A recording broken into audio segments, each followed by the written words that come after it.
Voilà, ça enregistre. Comme ça m'évite. Donc, c'est Nico qui s'y colle d'abord, notre champion rapide MOOC, le roi des monteurs, le roi de l'UCR 2, donc, qui va nous parler de ses usages. Voilà, ce que tu as fait depuis un an finalement. Enfin, voilà. Bon, bref, tu présentes ce que tu as envie. Tant que c'est intéressant, c'est bien. Ah, mais rien que là, je me dis, ça va être une présentation de mégalo, hein, parce que déjà, si tu m'annonces comme ça, et après, je vais vous montrer des extraits de ce qui est fait, donc forcément, je vais apparaître à l'image. Donc, j'ai l'impression que je suis dans le corps de Jean-Marie Messier, quoi, en ce moment. Ouais, non, tu rigoles quoi, t'assures grave. Alors, en tout cas, donc, rapidement, bonjour à tous. Nicolas Fierden, je suis affecté au Krebs PACA sur le site d'Antibes. Et donc, c'est bien le Krebs PACA qui a investi dans le studio RapidMOOC. Actuellement, comme sur les activités subaquatiques, on est en train de développer un maximum la fois. Donc, c'est pour ça que le studio est sur le site d'Antibes, mais il a vocation à aller sur les autres sites en fonction des usagers et des utilisations qui en seront faites. Donc là où est-ce qu'on en est en formation à distance, c'est sur l'usage de RapidMOOC. On a suivant nos parcours de formation, on a entre 50% et 100% des heures Krebs qui sont à distance. Donc, il y a toujours évidemment le temps d'entreprise, mais on est passé de 50% à 100%. Et donc là, en termes d'usage de RapidMOOC, il chauffe énormément. Là. On le laisse un petit peu reposer, ça lui fait du bien, parce que c'est devenu notre chambre. On a mis un canapé, un lit. Donc allez, j'en dis pas plus. Je prends la main sur l'écran. Et puis, je vous montre dans les faits à quoi ça ressemble. Alors, tout ça dans un esprit dialectique, hein, c'est-à-dire que c'est de pointer du doigt aussi nos erreurs de jeunesse, comment on pourrait faire mieux. J'enlève les commandes flottantes. Là, je réduis un petit peu tout ça. Voilà, donc normalement, sur ce visuel, j'ai identifié 4 grands usages de RapidMOOC, plus un autre, enfin d'autres, mais ça, je l'aborderai plus tard sur les perspectives, sur du développement, sur quoi on s'essaye. Et je vais faire des allers-retours entre ces usages-là et puis vous montrer concrètement à quoi ça ressemble en vous passant des extraits de vidéos. Et comme je l'ai dit, on va pointer du doigt un petit peu ce qui marchait bien, ce qui marchait moins bien. Parce que pour avoir suivi quelques temps de ce matin, en effet, on peut aussi faire du très mauvais avec RapidMOOC si on fait les mauvais réglages. Alors déjà, dans les premiers usages possibles, il y a la fonction de teaser. Alors dans la fonction de teaser, on y met plusieurs choses. On y met du teaser un petit peu sous forme de bande-annonce, c'est-à-dire qu'on annonce l'ouverture de la formation, on peut annoncer les inscriptions, tout comme on peut faire juste, c'est l'introduction du cours. Donc c'est le teaser, en gros, qu'est-ce qui se cache derrière ce cours sur de la démarche de projet, de la réglementation, sur des publics enfants. Et dans ce cas-là, c'est 3-4 minutes, pas plus, d'introduction de cours, et on appelle ça aussi teaser. Donc je vous montre à quoi ça ressemble. Alors, le teaser qui a le plus circulé, après vous me dites, hein, parce que si ça a été déjà vu, revu, même si je montre que des extraits, ça ne sert à rien d'y passer trop de temps. Donc, il y a celui-ci, c'était pour annoncer qu'on basculait justement les formations en FOD en faisant une parodie du service après-vente. Service après-vente, des formations. Ça partage pas l'écran, a priori. Enfin, je sais pas les autres. Mais... Alors, il paraît que les formats. Ouais, je vois qu'il y a Olivier qui nous dit quelque chose. Je disais, ça partage pas au niveau de l'écran. Enfin, après, je sais pas les autres, mais moi, j'ai pas le partage d'écran. Moi, ça marche. Ouais. Ouais, c'est bon pour nous. Bon. Sinon, Olivier, déconnecte-toi et reconnecte-toi, peut-être. En mode radio, sinon. Ça va être moins sexy. Hein. Sinon, mets-lui le lien dans le chat. Ouais, je les mettrai après peut-être ou au fur et à mesure, parce que j'en ai pas mal. Je vais le faire, moi. Ouais, ça marche. Merci. Formation en plongée vont se faire à distance. Je vais pouvoir me la couler douce. Alors là, pas du tout, mon petit bonhomme. Non. Ça marche peut-être quand tu te caches au fond de la salle, mais là, tu devras valider chaque cours en e-learning, tu devras suivre les webconférences et tu devras obtenir tes badges en répondant aux quiz et aux travaux dirigés. Service après-vente des formations, bonjour. Alors, si je veux passer mon DEGEPS plongée à Antibes, j'ai plus besoin de venir au Krebs. Alors, en effet, si tu es MF1, tu auras 4 semaines de formation uniquement à distance et toujours 4 semaines de formation en structure. Si tu es niveau 4, tu auras 50% des heures de formation à distance, 50% des heures de formation en présentiel. Et dans 5 ans, lorsque tu auras besoin de venir te recycler, tu n'auras qu'une demi-journée à faire en présentiel, Les 2 jours et demi restants se feront à distance. Service après-vente des formations plongées, j'écoute. Oui, mon chéri, c'est Tata Suzanne. Alors voilà, on va s'arrêter sur Tata Suzanne, parce que c'est bon, c'est pas l'idée de faire toute la vidéo à chaque fois non plus. Donc là, on voit bien qu'en usage de RapidMOOC, en fait, la plupart du temps, pour nos formations, on complète le studio avec un petit peu de montage vidéo. C'est-à-dire que là, il y a plusieurs prises de vue. Il y a la prise de vue vraiment générale où on est avec le fond service après-vente. Et puis, on a fait aussi des prises de vue où là, on donne le change avec d'autres fonds. Et tout ça, eh ben, on l'a mis en harmonie, on a orchestré ça en fait, avec un petit peu de montage vidéo. Alors souvent, il y a des collègues, ça leur fait peur parce qu'ils sont un peu fâchés avec ces outils-là. Mais finalement, c'est des fonctions très, très basiques en montage vidéo. C'est simplement du je coupe, je colle ma séquence vidéo. Donc, c'est quelque chose qui ne demande pas un niveau de technicité vraiment important pour aboutir à ça. Donc, cette vidéo-là, elle a pas mal fait le buzz dans le milieu parce que bon, ça appelle à quelque chose qui est connu avec cette émission-là. Et puis, ça brosse, mine de rien, sur le fond, pas mal de messages sur comment ça se passe, de quoi j'ai besoin, est-ce que ça va coûter moins cher la formation. Donc, un exemple de teaser qu'on peut faire à chaque fois qu'on ouvre une formation, au moment des inscriptions, au moment des bilans aussi. Ça, c'était le premier exemple. Autre exemple, ça va être cette fois-ci les teasers de cours. Donc là, c'est un cours sur l'organisation du sport en France. Et puis, c'est sûr qu'on n'irait pas jusque-là en présentiel à se mettre en scène, à ramener la guitare, encore que, c'est possible, mais en tout cas, on n'aurait pas le fond western. Mais ça, c'est tout simplement une petite vidéo teaser pour introduire un cours en ligne.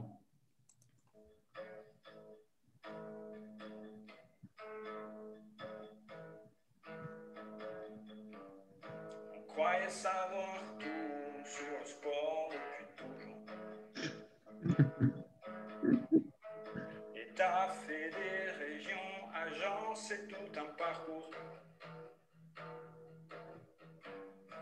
Puis te voilà en formation, comme largué, comme en perdition. Quel te peint, t'es au bon endroit, sur ce MOOC-là. Pas besoin de faire de trop longs discours. Même si sur le sujet, ça change tous les jours. Mazette. Là, Francisco de la Cabrilito, il est temps d'arrêter la guitare et qu'on se mette au boulot. La veste, la coiffure, Monsieur le Premier ministre, Madame la ministre déléguée au sport, bonjour. Nous voilà maintenant au sein de l'Agence nationale du sport. Voilà, donc là aussi, ça suffit pour donner un petit extrait sur un usage très simple. Ça fait partie des toutes premières vidéos qu'on faisait. Et finalement, c'est uniquement 2 fonds. Donc, il y a une première image qui est une image libre de droit. Je crois qu'on l'a téléchargée sur Pixabay. Ensuite, une autre image. Alors, celle-là, je ne sais pas, elle a dû être chopée peut-être dans un article de presse. Elle n'est peut-être pas libre de droit, peut-être la limite. Et puis, c'est tout simplement un changement d'image par PowerPoint. Ça a été placé sur PowerPoint. Donc là, on voit, quand je vous disais, les petites erreurs de jeunesse ou ce qu'on peut améliorer, c'est vraiment le passage pour ne pas avoir à sortir de l'écran. Donc là, hop, c'est Anthony, notre collègue. Il va chercher la veste. Voilà, il la remet à ce moment-là. On voit qu'il y a le bras qui est un petit peu coupé de l'écran. Donc c'est vrai que si on voulait s'améliorer, il me semble qu'il y a une fonction avec RapidMOOC dans les commandes pour, si on clique, en fait, ça nous estompe, ça nous efface. Et si on reclique, ça nous permet de réapparaître à l'écran. Donc voilà, là, il a une main qui est coupée aussi. Je ne sais pas si vous suivez ma souris. Donc ça fait partie des petites améliorations, des petits détails, mais en tout cas qui nous permettent, on sait sur quoi on doit tendre pour faire un petit peu mieux. Donc là, c'est toute la partie teaser. Ça, c'est ce qu'on utilise en mode teaser. Maintenant, en partie vraiment court, là aussi, il y a plusieurs axes sur comment utiliser le RapidMOOC en cours. À chaque fois, il faut que j'enlève les commandes volantes. Le premier axe, ça va être tout simplement, c'est des vidéos, c'est des introductions de chapitres. Alors, ça peut être la même chose qu'en cours. J'ai besoin d'introduire la demi-heure de cours ou l'heure de cours qui va suivre. Donc, je fais un petit speech d'1 minute. C'est simplement pour contextualiser qu'est-ce que je vais faire dans ce cours-là. Donc là, on peut aller au-delà, c'est-à-dire que ce n'est pas un fond figé, c'est même un fond vidéo. Donc, on fait des petits clins d'œil, on aime bien parodier. Donc là, on parodie Game of Thrones. Et puis, c'est un contenu sur la démarche de projet. Donc, j'explique la notion de plan stratégique. Donc, je fais le parallèle entre faire un plan stratégique et un plan de bataille. Et puis, on fait un clin d'œil à Game of Thrones. Donc, je vous montre ce que ça donne. Est-ce que vous pensez que notre ami Jon Snow, sa petite copine Daenerys Targaryen, ou encore Sansa Stark, Brienne de Thor, Tyrion Lannister, partiraient en guerre, iraient sur le champ de bataille sans un plan de bataille? Évidemment non, ils n'iraient pas avec leur pistolet à eau. Ça va être la même chose pour nous en tant que chef de projet. Alors évidemment, nous ne partons pas en guerre, pour autant, nous avons une mission à accomplir, nous devons résoudre notre problématique. Ça peut être se démarquer de la concurrence, obtenir des nouveaux adhérents, obtenir des nouveaux clients, redynamiser ma structure, améliorer l'image de la structure, conserver le leadership de mon sang. Bon, là, vous avez compris l'intérêt. Donc ça, c'est vrai que cette fonction, on l'utilise énormément. Donc, c'est des vidéos très courtes, hein, c'est 1 minute, 2 minutes. C'est simplement des phases de transition, en fait, pour recontextualiser les contenus, dire où on en est dans ce MOOC ou dans ce cours-là, qu'est-ce qu'on va voir dans ce grand chapitre. En tout cas, les stagiaires, ils en ont besoin parce que ça leur donne un petit peu le tempo, ça fait le raccord aussi avec ce qui va être vu, pour pas qu'ils aient que du texte non plus. Et puis, ça, tout de suite, ça les amuse, hein, dès qu'on met des petits clins d'œil avec tout ce qui est lié aux séries, aux télés, à la culture publicitaire, pop, tout ça. À chaque fois, ça fait mouche. Même ils l'attendent, hein, ces gris-gris-là. Donc ça, c'est un des usages vraiment en formation. L'autre usage qu'on a toujours en formation, donc dans la partie cours, c'est du cours classique. C'est-à-dire que là, je suis en position, c'est comme si j'étais en salle, en présentiel, avec mon PowerPoint derrière moi qui diffuse. C'est la même chose, il n'y a pas de différence. Donc là, je donne un cours sur la communication et puis c'est quelque chose que ça me prend 8 minutes. Je ne voyais pas comment je pouvais l'amener autrement. Donc, c'est vraiment très semblable à ce qu'on fait en présentiel, si ce n'est que nous, on s'amuse à rajouter des gris-gris. Donc, de temps en temps, on met des petites incrustations. Ça les fait sourire, ils accrochent. Après, ils nous en parlent aussi. Ça les aide à retenir parce qu'ils ont tout de suite la petite référence. Ah bah tiens, à ce moment-là, je sais que le formateur, il avait mis telle connerie dedans. Donc, hop, je retiens un petit peu mieux le cours. Donc, ça peut paraître un petit peu bébête, mais les effets sont énormes, ça marche du tonnerre. Donc là, je suis sur le cours de communication et j'aborde la notion de bruit dans le processus de communication. Donc, je laisse dérouler un petit peu, comme ça, vous verrez les gris-gris. Ils sont d'autant plus utiles que là, je fatigue un peu, c'est-à-dire que je n'y mets pas beaucoup d'énergie. Vous allez voir que j'ai peu de débit dans la parole, c'est un peu poussif. Donc finalement, à chaque fois qu'il y a le gris-gris qui apparaît, ça redonne un peu de dynamisme, le petit coup de fouet, et puis ça peut les réveiller. Il y a des choses qui vont venir être complétées, à savoir la notion de bruit dans la communication. Alors, qu'est-ce que c'est qu'un bruit dans la communication? Tout simplement, au sens premier du terme, une porte qui claque, actuellement votre téléphone qui est en train de vibrer ou un appel que vous êtes en train de recevoir, un coup de klaxon, bref, tout ce qui va gêner en fait la réception du message, mais moi aussi l'émission de ce message-là. Autant dire que sur un bateau de plongée, des bruits, mais on en a en pagaille. Le bruit du moteur, ça, je suis en train de faire un briefing auprès de mes élèves, mais finalement, je suis obligé de parler très très très fort pour pouvoir couvrir le bruit du moteur. Ou alors un détendeur qui se met à fuser, un joint qui est en train de lâcher, la bouteille qui fuse, qui est en train de se vider. Tout ça, ça forme des bruits dans la communication. Il y a d'autres types de bruits. D'autres types de bruits qui vont également perturber le message. Je suis en train de faire un briefing à mes élèves, et puis il y a un banc de dauphins où il y a un mola-mola qui est en train de passer à côté du bateau. Voilà, clairement, je vois bien que les élèves sont plus concentrés sur ce que j'ai à leur dire, ils sont davantage concentrés sur les dauphins, sur le mola-mola, sur le bruit. J'ai un très beau plongeur ou une très belle plongeuse qui est en train de se changer à l'arrière du bateau, qui est en train de bronzer à l'arrière du bateau. Bizarrement, pendant mon débriefing, je sens bien que les élèves sont plus tout à fait attentifs et sont plutôt distraits, voire en train de se rincer l'œil. On en connaît des comme ça. Donc ça fait partie des bruits d'incommunication. Voilà, je ne vais pas plus loin. Donc là, on est sur quelque chose finalement de très classique, de très semblable à ce qu'on peut faire en présentiel, si ce n'est que c'est un parti pris de rajouter ces petits gris-gris-là pour continuer à maintenir un côté animation, éveil, Parce qu'on s'est dit, nous, on voulait garder la même énergie. Et puis, quand on va chercher les stagiaires, pour pas seulement qu'ils suivent la formation, mais qu'ils la vivent, puis qu'ils s'épanouissent là-dedans. Donc, on essaie à chaque fois que ça soit le plus animé possible, que ça soit le plus convivial possible, qu'il y ait une forme de boutade. Donc, voilà pourquoi nous, on rajoute régulièrement. C'est vrai que c'est un petit peu chronophage. C'est-à-dire qu'en même temps qu'on fait le cours, il faut avoir en tête, tiens, à ce moment-là, qu'est-ce que je peux rajouter comme petit gris-gris, comme animation, en fait. Et puis, il faut aller chercher la ressource sur Internet, il faut la télécharger, il faut faire un petit peu de montage. Donc, c'est sûr qu'on n'est pas loin du simple au double entre faire son cours classiquement et puis quand j'ai besoin d'incruster toutes ces petites animations supplémentaires.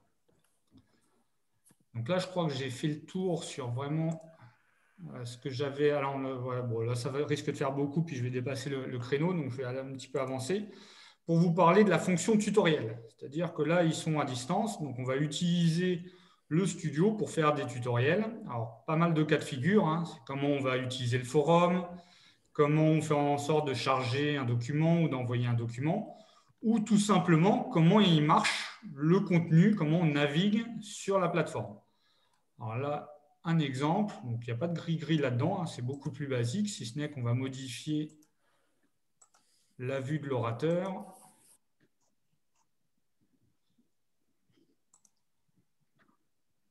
Là, l'orateur avec le studio, donc je me place de côté en bas à gauche. Donc, c'est des choses qu'on pourrait faire avec des extensions comme Loom ou des applications comme ApowerSoft, sauf que généralement, on est dans une bulle.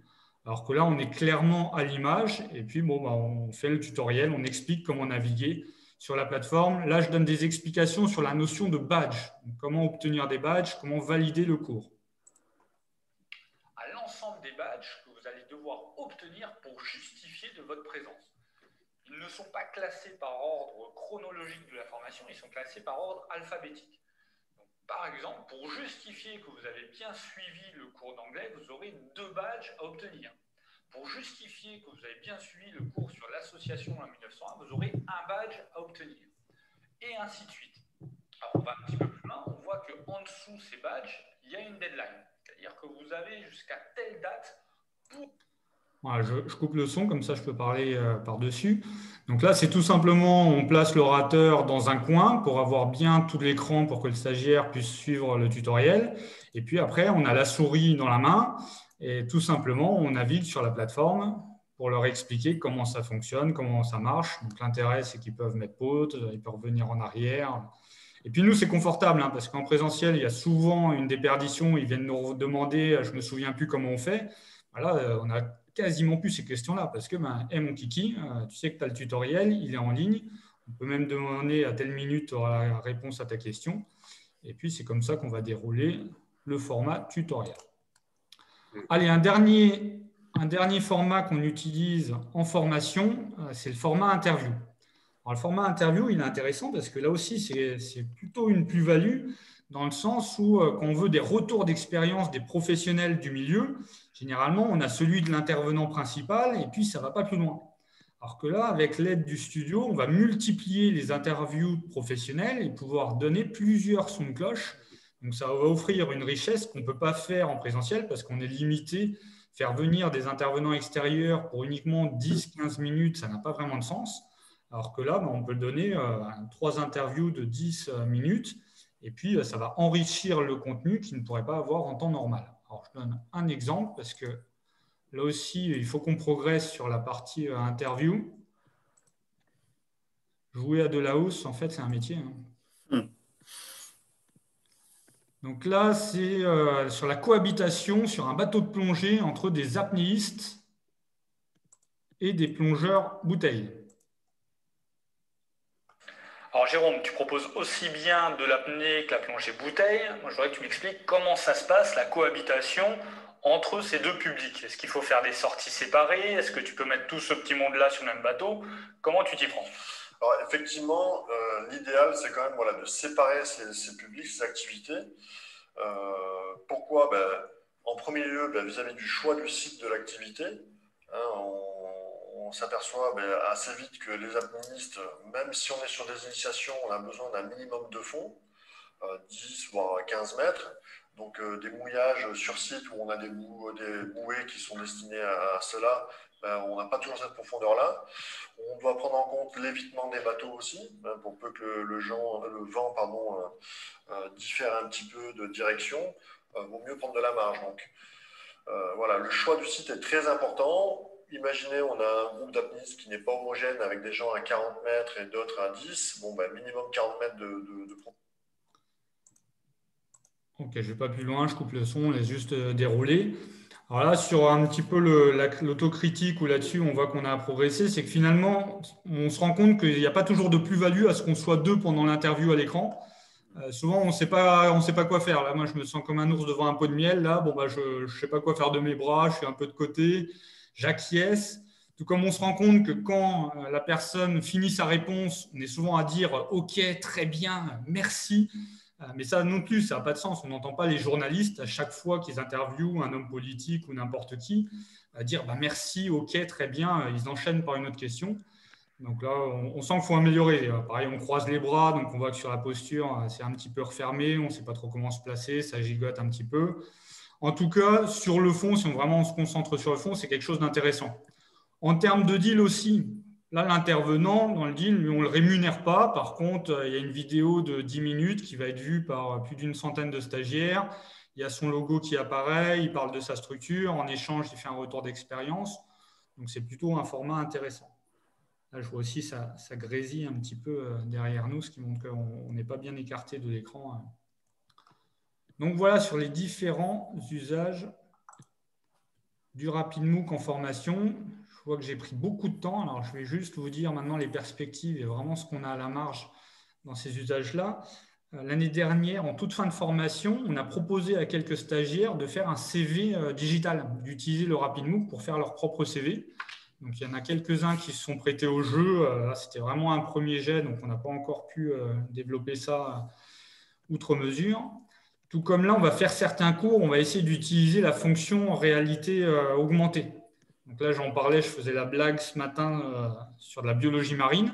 On a fait les essais, ça marche très très bien. C'est-à-dire qu'on peut faire apparaître devant nous un poulpe, un mérou, des girelles. Et alors là, c'est merveilleux, hein. Le poulpe, l'octopus macropus, et puis je peux bien montrer qu'il a 8 tentacules. Et ça, c'est le level 2 pour nous. Pour l'instant, on n'est pas encore à ce stade-là, on fait juste des essais. Voilà, je crois que j'en ai assez dit, je ne vais pas plus loin. Ouais, merci. Est-ce qu'il y a des questions? Ouais. C'est top en tout cas. Ah, ouais. Guillaume, tu as Guillaume. Non, moi je trouve que tout ce que vous avez fait est vraiment génial et en fait ce qui est super intéressant, c'est que vous utilisez le levier des émotions en vous inspirant des émissions grand public qui marquent ou des séries et c'est vrai que c'est des marqueurs et des ancrages qui sont hyper intéressants en fait dans la formation, donc c'est juste génial. Moi, j'adore. Hein. Et puis après, hâte de voir les supports avec le poulpe, hein, parce que c'est clair que la réalité augmentée, c'est encore trop peu utilisé par les clients. Et moi, personnellement, je pense que la réalité augmentée pourrait largement remplacer en fait l'incruste fond vert, qui moi, me passionne plus beaucoup, même si c'est un des formats les plus utilisés parce que c'est très pratique. Et je trouve qu'un des autres intérêts majeurs de la réalité augmentée, c'est qu'en fait, en termes d'ingénierie graphique, ça demande rien. En fait, c'est beaucoup moins chronophage et exigeant que de faire un slide avec un joli template, des trucs propres. En fait, c'est juste du copier-coller sur un slide vert. Donc, moi, je ne suis pas très fort en PowerPoint, par exemple. Et moi, j'adore utiliser ce format parce que ça me demande peu de temps en ingénierie graphique, quoi. Et vous n'avez pas un exemple à nous montrer ? Si. Alors, par contre, les exemples que j'aurais à te montrer, ce n'est pas un truc qui a demandé peu d'ingénierie graphique. Parce que chez Thales, c'était Jean-Roch qui l'avait fait. Jean-Roch Houillet, qui est le Digital Learning Manager. Enfin, il n'est plus chez Thales, d'ailleurs. Il est chez Safran. Attends, je vais essayer de le retrouver et de l'envoyer sur le chat. Et Olivier, qui a ouvert son micro. Ouais. Oui, c'était juste pour dire que je trouve ça super intéressant parce qu'en plus, alors là, il y a une grosse partie en distanciel, mais ça donne aussi des grosses possibilités de capitaliser. Je vois l'histoire des interviews. Effectivement, voilà, des fois, les plannings ne coïncident pas pour un temps d'intervention et ainsi de suite, ou que l'intervention dure peu de temps. Donc, c'est vrai que c'est toujours un peu embêtant de faire déplacer les gens pour un quart d'heure, 20 minutes, comme tu le disais.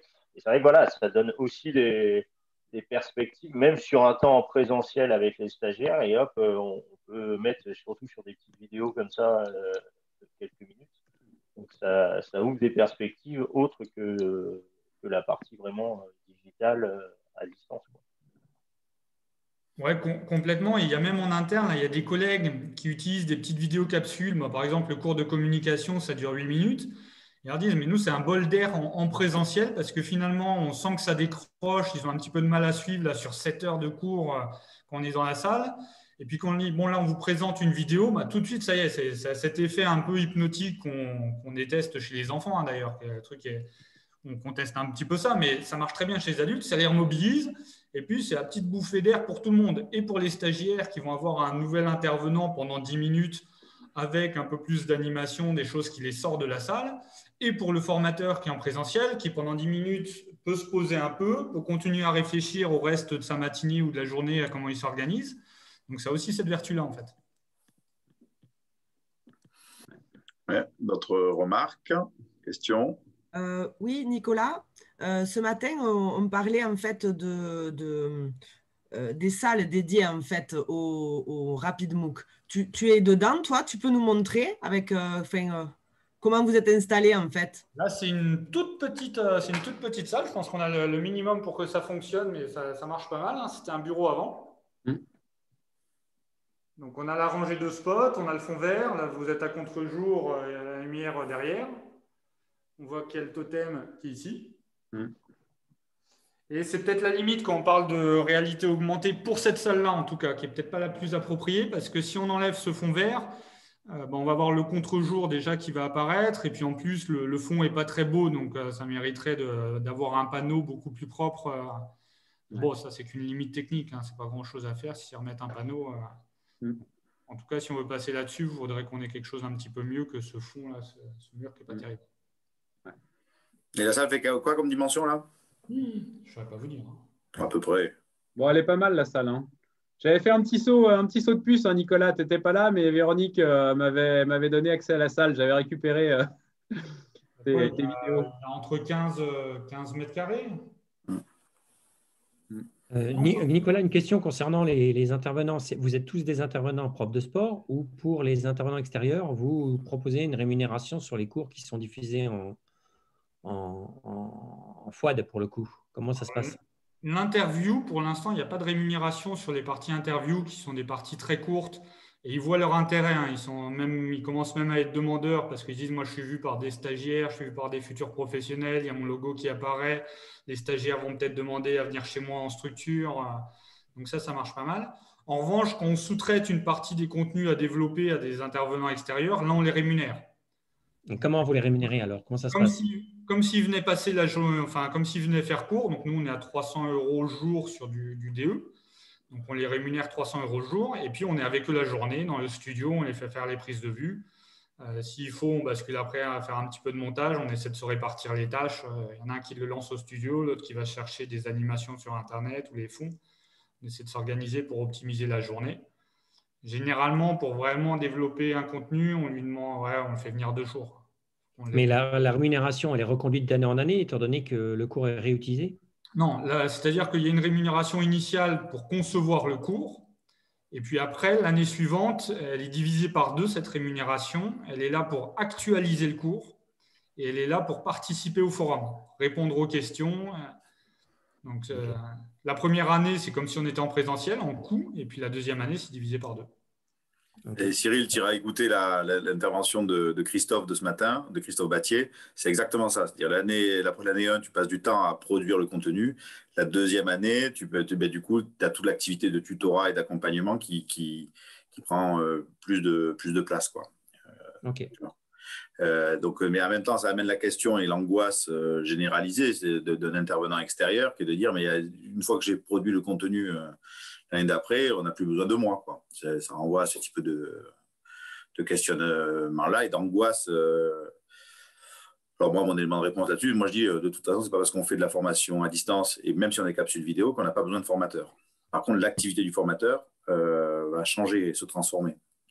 Par contre, un formateur va peut-être gérer plus de stagiaires que ce qu'il en gérait au départ, enfin, etc., etc. Donc, je ne sais pas si on va avoir des économies d'échelle ou pas, mais en tout cas, c'est pas l'outil qui fait la formation, à mon avis. Enfin, je ne sais pas, Nico, comment tu vois les choses ou comment les autres voient les choses, mais voilà. Et les contenus évoluent. Pardon, c'était plutôt une crainte qu'on avait, nous, de se dire, mais est-ce qu'on n'est pas en train de leur demander de se tirer une balle dans le pied à participer à tout ça? Et finalement, ils se rendent compte que non, parce que vu qu'on maintient une rémunération pour l'année suivante, ça sera moins chronophage, moins de temps de préparation, il n'y a pas besoin de faire les déplacements, de venir sur l'établissement, ce n'est pas une journée de cours à faire, donc ils y trouvent quand même leur compte par rapport à ça. Et puis, là, l'effet FWAD, c'est que nous, ça augmente considérablement le volume de stagiaires. Là, je l'ai dit sur d'autres temps de visio, on est passé de 50 à 130 sur une seule formation. Donc derrière, on multiplie, on ouvre des nouveaux parcours, en fait, on fait du sur-mesure, on ouvre l'offre de formation, et puis ça multiplie les temps d'assistance, de hotline sur le forum de ces intervenants extérieurs. Donc ils y trouvent finalement leur compte. Ok, il y a Sylvain qui voulait parler. Oui, deux questions, Nicolas. Alors, depuis un an, tu es à fond là-dessus. Est-ce qu'il y a des collègues qui ne connaissaient pas le RapidMOOC et que tu as accompagné? Alors, la question de l'accompagnement, est-ce que tu as eu des collègues qui en avaient un peu plus de mal et quelle stratégie d'accompagnement pour s'investir dans le RapidMOOC et pour produire? Et une deuxième question, est-ce que vous avez utilisé, vous pensez utiliser le RapidMOOC pour les stagiaires sur certains UC pour produire, pour les mettre en activité? Okay.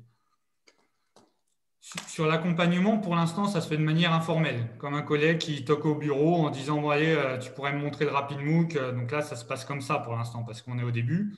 Là, c'est vraiment c'est un point de discussion avec la direction de dire il va falloir le structurer maintenant. C'est un accompagnement qui ne peut plus rester qu'informel entre collègues parce qu'il y en a de plus en plus qui le veulent, cet accompagnement-là. Dans les faits, ce n'est pas hyper chronophage de leur montrer les premières fonctions qui leur permettent d'avoir un fond derrière eux et de faire cours pendant 10 minutes là-dessus. C'est quelque chose qui est très rapide. Après, sur les profils, on retrouve la même chose qu'en présentiel. C'est-à-dire que des formateurs qui n'étaient pas trop adeptes du PowerPoint ou qui, sur la forme, avaient des couleurs un peu criardes, avaient des formats un petit peu old school, pas très attractifs, ça va être la même chose dans le studio. C'est-à-dire qu'ils ne vont pas trop faire attention aux réglages, ils vont être coupés soit au niveau de la tête, soit au niveau des bras. Donc finalement, on retrouve les mêmes profils qu'on aurait en présentiel. Celui qui est déjà attentif à la forme, à faire en sorte que ça soit plutôt bien cadré avec le fond, que ça ne grésille pas derrière nous, il fera le même effort en présentiel qu'il ferait là avec le studio. Donc, on retrouve à peu près les mêmes profils. Ça, je crois que c'était pour la première question sur l'accompagnement. Et puis, dans les faits, on n'a pas de réfractaire. Au contraire, c'est un effet cohésion, ce studio-là. Guillaume va croire que j'ai des actions auprès de… Je devrais peut-être en demander, c'est le moment de passer là. Il donne que dalle. Il donne que dalle, je te dis. Moi, pourtant. Hein. Olivier, il est déjà à 10%. Hein. Moi, je commence à 2. C'est déjà un bon début. Non, sincèrement, il y a on a fait faire des petits jeux de rôle aux stagiaires et on fait l'exemple avant en studio. La directrice du site, donc la directrice adjointe, s'est prêtée au jeu. On a plein de collègues qui passent, ils regardent comment, on leur dit allez, venez essayer. Et puis finalement, on discute sur notre temps comme ça avec des collègues avec qui on n'avait pas forcément de lien, mais tout le monde se prête au jeu. Et puis derrière, quand on passe dans les bureaux, ce qui est rigolo, c'est qu'on entend les vidéos circuler. On entend, on voit bien que ça visionne, ça circule. Donc, ça a un vrai effet cohésion au sein de l'équipe. Ça, on ne s'y attendait pas. C'est plutôt les effets de surprise, mais très positifs. Concernant les stagiaires, en dehors de les avoir fait utiliser sur la fonction de CV en fin de formation, on n'a pas encore été plus loin. Si ce n'est que c'est dans les cartons. C'est-à-dire que là, on a prévu, donc, sur les UC 3 et 4 du DEGEPS, on avait prévu de leur faire des cours théoriques à l'aide du studio. Donc ça, c'est dans les cartons pour cette année. Tout comme sur du niveau DES, on aimerait bien lancer le DES aussi. Ça fait 2 ans qu'on est un peu embêté avec ça. Mais sur du niveau DES, Ça, c'est quelque chose clairement qu'on pourrait demander, hein, développer quelque chose qui pourrait être diffusé au plus grand nombre avec l'usage du studio. Donc, c'est dans les perspectives. Merci. Et juste si je peux faire une petite remarque, et ça, pour un peu réagir aussi, Sylvain, à tes questions, en fait, globalement, il y a toujours cet effet, il y a toujours une grosse émanation, en fait, quand on déploie RapidMook. C'est rarement l'inverse, en fait. Et on ne l'avait pas estimé au départ, mais c'est parce qu'il y a une dimension psychologique qui est forte, en fait. C'est un outil déjà qui est ludique, qui n'est pas compliqué à utiliser. Même si globalement, la plupart d'entre nous n'apprécient pas beaucoup de voir son image ou de s'entendre, on réalise quand même qu'au bout de quelques prises, on peut arriver quand même à faire des supports dont on est relativement satisfait et on arrive vraiment à faire une capsule correcte. Donc, il y a souvent une forte émulation autour de RapidMook. Après, il y a deux écoles. Je pense qu'il y a l'école Christophe Battier où on ouvre complètement, et c'est ce que font beaucoup de clients. Et là, les gens arrivent tous azimuts avec beaucoup de projets. Et puis, il y a l'école aussi d'autres clients qui sont aussi nombreux et qui structurent une espèce de petit accompagnement interne avec des référents, avec des templates, avec des notices d'utilisation pour s'assurer d'un accompagnement le plus qualitatif possible. Donc, et franchement, les deux fonctionnent bien, hein, mais je dirais que c'est deux écoles différentes, quoi. Voilà, c'était une petite remarque. Ouais, ben merci. Oui. De toute façon, moi, je pense que l'idée, c'est de respecter la philosophie de l'enseignant et que c'est un peu comme la structuration des plateformes et des environnements numériques de formation. Si on considère que l'environnement numérique est un moyen d'intervention, il faut qu'il soit cohérent avec la démarche du formateur et que ce ne soit pas le technico-pédago qui impose le système. Et je pense que dans la conception de la vidéo, c'est la même chose. Quitte à ce qu'effectivement, à des moments, on ait la tête coupée ou je ne sais pas quoi, je pense qu'il y a un cheminement et il doit se faire par la personne. Ça fait partie de l'apprentissage, quoi, à mon avis. Il faut que ça devienne leur outil, quoi. Et donc, voilà. Ouais. Qui c'est qui voulait réagir, Olivier? Non. Ouais. Marie-Charlotte. Oui, c'était des questions sur le montage. Tu disais, Nicolas, que quand tu fais l'incrustation genre teaser ou SAV, là, finalement, c'est RapidMook qui sort la vidéo. Ça te fait 2 vidéos distinctes que finalement, tu dois assembler l'un à l'autre hors du système RapidMook. Complètement, ouais, c'est ça. Ok. C'est ça, je récupère les vidéos et puis j'ai un petit logiciel, mais qui est sans prétention, hein, parce que nous, on ne savait pas faire de montage et ça va vraiment pas loin, hein. Juste couper où on veut la vidéo à un endroit et puis l'intégrer à l'autre, c'est des fonctions de base que là, n'importe qui, à mon avis, est capable de faire et d'avoir le même résultat. Oui, il y a ça et un peu d'incrustation. Ouais, c'est cette démarche. Il y en a qui, au contraire, hein, nous, on est plutôt sur cette ligne-là. Il y a d'autres collègues qui ne le voient pas comme ça, qui disent non, mais vous, vos gris-gris, ça pollue le message. Et en fait, ils vont retenir que ça, ils ne vont pas retenir le fond du cours. Ça s'entend aussi, hein. En effet, des fois, on se dit peut-être qu'on va trop loin parce qu'après, ils nous parlent que des conneries qu'on a mis, ils ne nous parlent pas du fond du cours. Donc, peut-être qu'il y a un juste milieu entre chercher l'animation et puis pas en mettre de trop parce qu'on est en train de polluer, puis ça devient un sketch, hein. Ce n'est pas l'idée non plus. Il faut que ça reste un cours avec une valeur éducative. Oui, mais effectivement, ça se discute beaucoup, moi, je trouve. C'est-à-dire qu'en même temps, la vidéo est regardée, et re-regardée, etc. Et je repense à un gars, j'ai oublié son nom, notre copain du cyclisme, qui est nantais. Non, mais bon. Bref, et donc, on lui fait tester RapidMook à l'ENV. Et donc, il arrive avec son petit diaporama qu'il avait fait dans une AG de la Ligue ou de je ne sais pas trop quoi, où il présentait le dispositif de formation de formation fédérale, tu vois, de cyclisme sur la Ligue en question. Bon. Et donc, il faut imaginer, donc, bon, ceux qui connaissent le NV, on a mis le RapidMook dans une petite salle. Donc, c'était tous les cadres techniques des Pays de la Loire qui étaient là. Donc, il y en a une vingtaine qui est à moitié agglutinée. Tu vois, c'est une petite salle comme la tienne, Nico. Donc, ils sont tous agglutinés en train de regarder ce qui se passe. Et le gars se jette à l'eau et fait sa présentation. One shot. Et évidemment, il ne se rappelle pas très bien de son diaporama. Donc, il fait défiler comme ça. Les réglages couleurs ne sont pas glorieux. Enfin, tout ce que tu veux. Et comme ça, et puis à des moments, il commence à montrer comme ça va apparaître à tel endroit. Et en fait, le truc, il apparaît au-dessus de sa tête. Et donc, à ce moment-là, il se retrouve à dire, il le prend en rigolant, et puis il fait, en fait, non, c'est là, tu vois. Et donc, il commence à montrer comme ça.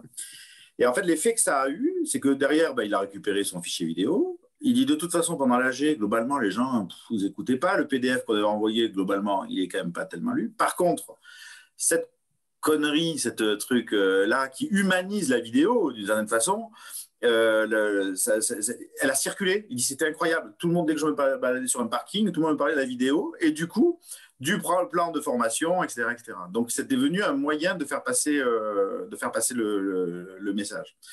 Et donc, moi, alors, bon, en plus, moi, ça m'arrange parce que je déteste le côté prompteur. Enfin, je déteste lire, ça me complique la vie, il faut régler, je trouve que ça prend du temps. Donc, moi, j'ai plutôt un rapport spontané à l'outil, même du coup, qui fait que je suis toujours dans le même rôle et toujours les mêmes modes de fonctionnement. Donc, ça me pose des problèmes. Tu vois, Nico, c'est un peu pareil que toi dans le style. Donc,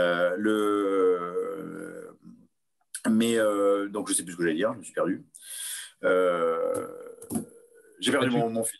Ouais, tu parlais de cette vidéo-là où il mettait le bras un peu comme ça et que tu trouvais que c'était finalement… Oui, voilà. Donc, ce que je voulais dire, c'est que le caractère humain, je pense qu'il n'est pas nécessaire de vouloir faire des trucs trop pro. Je pense que dans la relation qu'on a avec nos stagiaires quand on est en cours, on a la langue qui fourche, on fait des blagues, on rate, on répète, on se reprend. Alors, je ne dis pas qu'il ne faut pas un peu épurer le discours quand on est en train de faire un rapid MOOC ou une séquence. Ce que disait ce matin Christophe, il dit qu'on fait en 1 heure en présentiel, là, on va le faire en 30 minutes, 30 à 45 minutes sur une intervention parce qu'on gomme plein de choses. Mais quand même, il faut garder cette… Et les gens qui se marrent. Et donc, en rugby, c'était pareil. C'était Olivier Nir qui racontait ça, qui disait, mais les rugbyman, ce qu'ils adoraient, c'était la grosse connerie. Et ils s'arrachaient sur des cours. Alors là, qui étaient en multimédia, etc., tu vois, sur Claco, des parcours X ou Y. Et en fait, si tu avais plus de 15, tu avais accès à une grosse connerie. Et ben, les mecs, ils se battaient pour avoir plus de 15 pour accéder à la grosse connerie. Donc, c'est un élément vachement plus motivant que le super cours que tu as si jamais tu as plus de 15. Quoi. Ça, vous me suivez? C'est mon discours, je le répète régulièrement. Tout ça. Voilà. Ouais. Et moi, j'ai deux exemples aussi qui un peu dans la continuité de ce que tu expliquais, Olivier. Et en plus, c'était dans une boîte pas marrante, genre chez Biomérieux, où pareil, ils faisaient des trucs hyper sérieux. Et pareil, c'était un truc de lunettes qui se casse la gueule pendant le pitch d'une intervenante. Et pareil, cette vidéo a fait un buzz incroyable juste à cause de cette connerie. C'est vrai que c'était marrant. Voilà, c'était sur une présentation d'un nouveau produit chez Biomérieux. Et aussi, juste une autre remarque, c'est sur le sujet justement de savoir si les gris-gris polluent ou ne polluent pas. Moi, quand même, je commence à avoir beaucoup d'exemples où on voit bien que ça ne pollue pas du tout, quoi. Ça booste au contraire l'attrait des vidéos. Et même dans des très grands groupes, je pense à Air France. Alors après, évidemment, on a la chance parfois aussi d'avoir des ambassadeurs créatifs qui savent porter l'outil, mais Katia Lukovic, qui est au Digital Learning d'Air France, elle a déployé RapidMOOC notamment pour faire beaucoup de teasers de formation. C'est vraiment l'usage principal. Et elle s'incruse dans des décors absolument improbables, je ne sais pas, le Nautilus, enfin des trucs.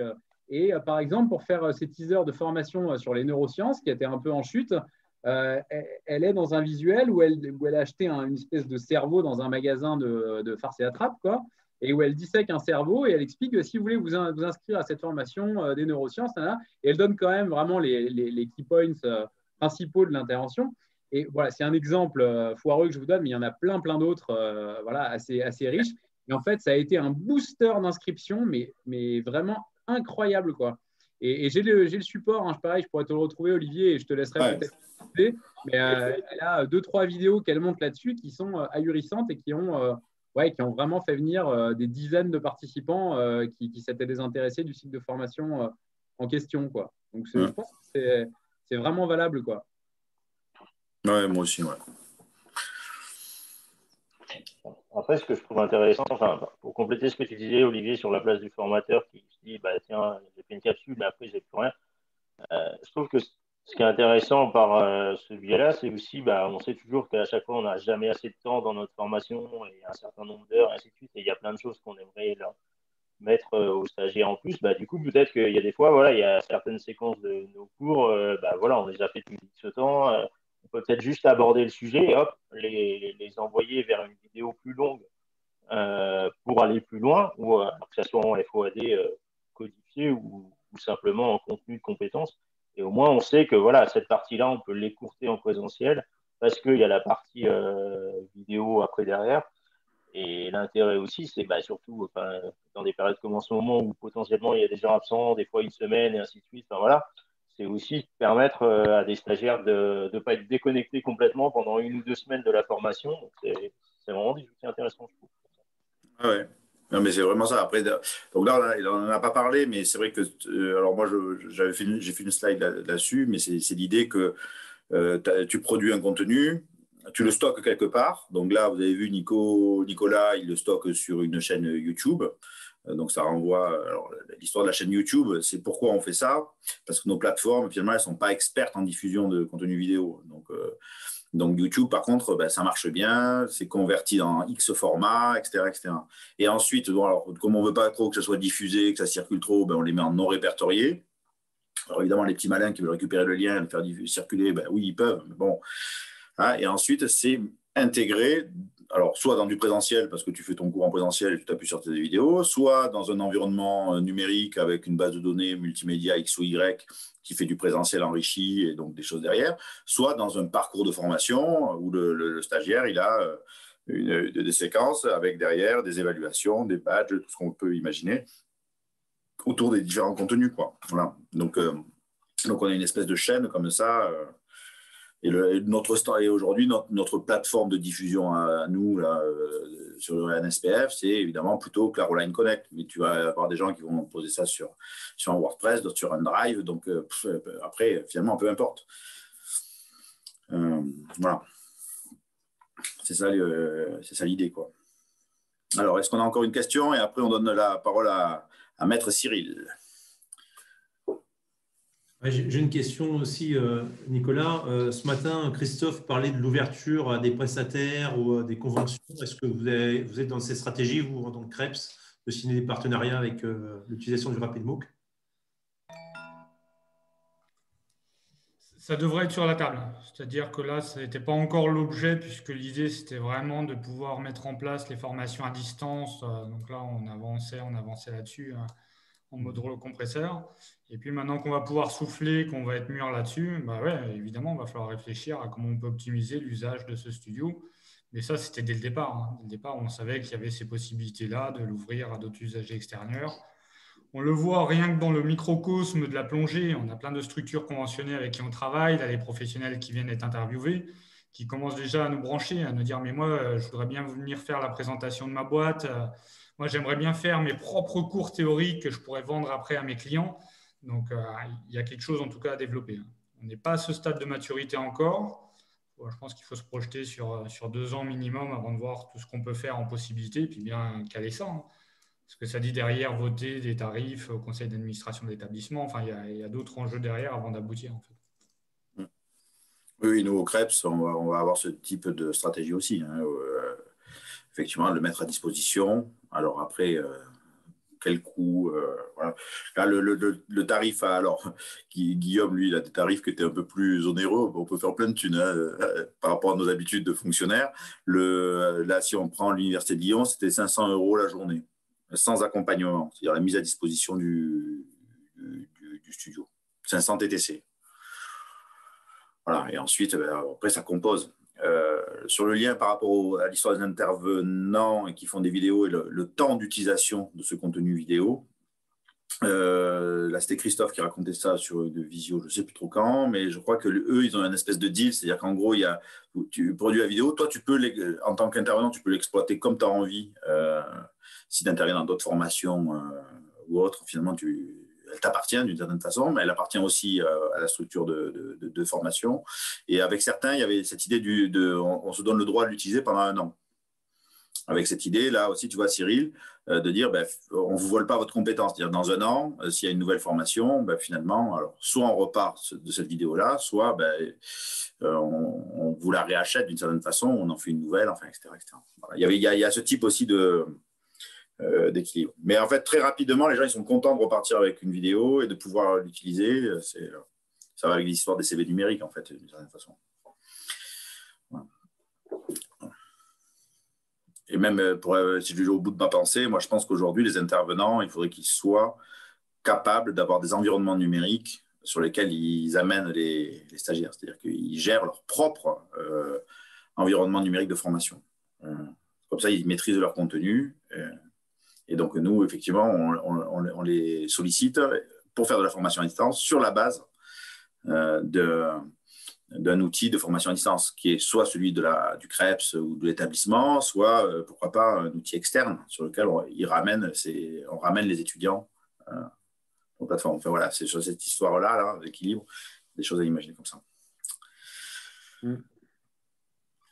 Voilà. Est-ce qu'il y a encore une question pour notre super Nico? Nico, bientôt, il ne va plus en pouvoir. Il y aura encore un mail de Denis, Fred, Olive. Je vais encore devoir raconter ma vie. Mais mon pauvre, fallait pas, quoi. C'est un juste retour des choses. Hein. C'est quand même le réseau numérique, que ce soit toi, Denis, qui nous ont mis le pied à l'étrier. Donc, c'est logique. Non, mais c'est sympa, en tout cas. Merci beaucoup. Bon, c'est bon, on le laisse tranquille. Du coup, on a bien exposé le temps, c'est bien. Cyril, du coup, si toi, c'est ton tour, merci et bravo. Franchement, c'est classe. Ouais. Je serais plus content